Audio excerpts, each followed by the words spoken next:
Welcome back to Mike's Miniatures, the place for all things mini wargaming, and in today's video, we are going to do the second Combat Patrol box, the Raven Guard Combat Patrol box that was announced by Games Workshop here, as I promised earlier in the week. So let's get into the review of what's inside this box right here, and why this is probably the second best and my personal favorite box, and probably going to be the first one I'm going to go for when these come out in the stores here. Up first, this box will come with a jump pack captain right here, found in the front and center. Then it's going to come with a 5-man assault intercessors with jump packs here to be paired with the captain. We'll have 10-man squad that could be split into two 5-man squads of either infiltrators or incursors. These guys in the box art are built up as infiltrators and honestly will probably be your best bet for the game, and I'll get into that further in the video. And finally, it'll come with one Invictor tactical war suit right here. This box right here is honestly just a really good box to get started with Raven Guard in general for the thematic army, or for any kind of Space Marine army that loves the playstyle that this box goes for. Starting off, this box comes at 490 points just as is, without any enhancements on the captain or anything like that. And most likely the MSRP from this box is going to be $170 as per any other Combat Patrol box, which is a really good savings considering what all these individual boxes would cost on their own. And overall, this box is just all around just really great right here. But like I said, if we're going to make a Raven Guard army with this Combat Patrol, what on earth are we going to need to help expand this army right here? Well, looking at Raven Guard and the theme of this box, this is a fast and light box, so jump packs are very fast. I believe it's a 12-inch movement rather than the standard 6-inch, so it's double the speed.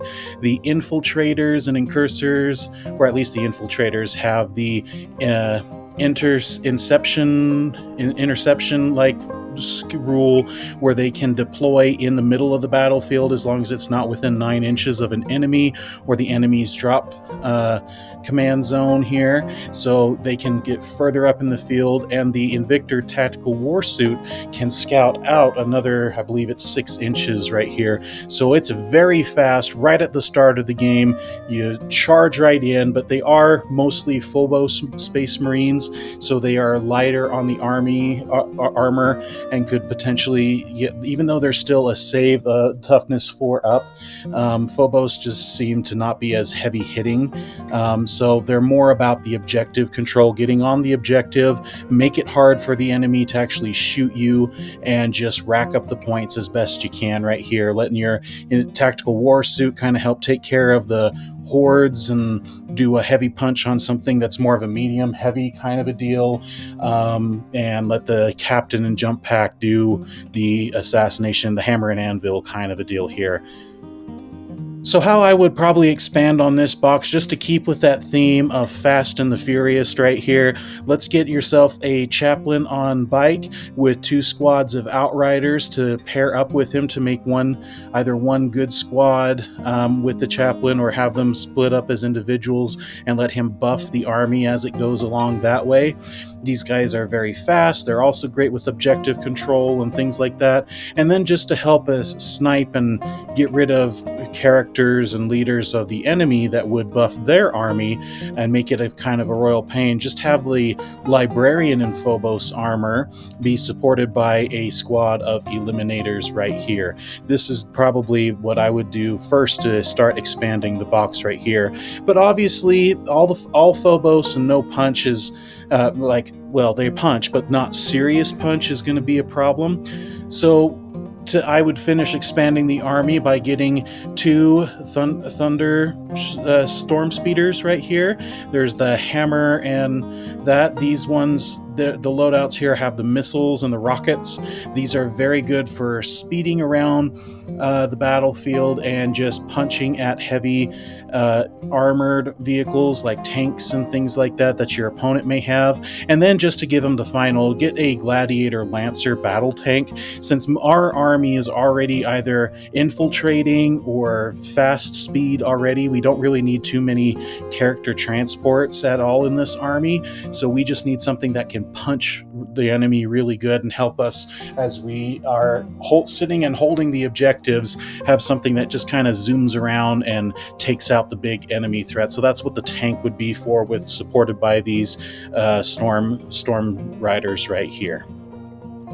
So that's how, after getting the Combat Patrol, I would expand this army all around. As you can see, this is a very good looking Space Marine army, and without enhancements, this will come to 1,315 points, which is overall, that's most games that I've been playing in my local friendly game store. I've noticed is a lot of us like to play the 500 to 1,500 point games. Not everybody has the budget to want to, and the impatience really, to budget all the way up to a 2,000 point army. By then it's kind of like, do I really want to expand to a 2,000 or plus army if I really have to? Most people would rather have lots of different smaller forces, and it's just a cheaper way to get into the game, is playing the smaller games rather than the big 2,000 plus point armies right here. But that's how I would go about it here. Again, they did have Atheon Shan, who has been the new chapter master of the Raven Guard. You could probably get with this army to kind of get more points value into it. He is a jump pack character and can be paired with jump pack units more than likely. He is possibly going to be at around 100 points. So again, at the time of recording, we don't have the official rules for this character yet, but I'm going based off of the other Raven Guard characters and Space Marine characters. He's possibly going to be starting at about 100 points, and the model more than likely will be starting at around $45 to $50 for the model right here. But all around, this is a very good model and would pair nicely with this force right here.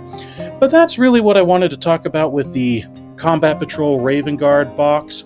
I really recommend that when this comes out that you get this box, because I'm going to be getting it to expand on my army. I'm not really planning on starting a Raven Guard army. It's more just an expansion for my Argent Templar force. That's the YouTube channel's force, but we'll see how it goes from here.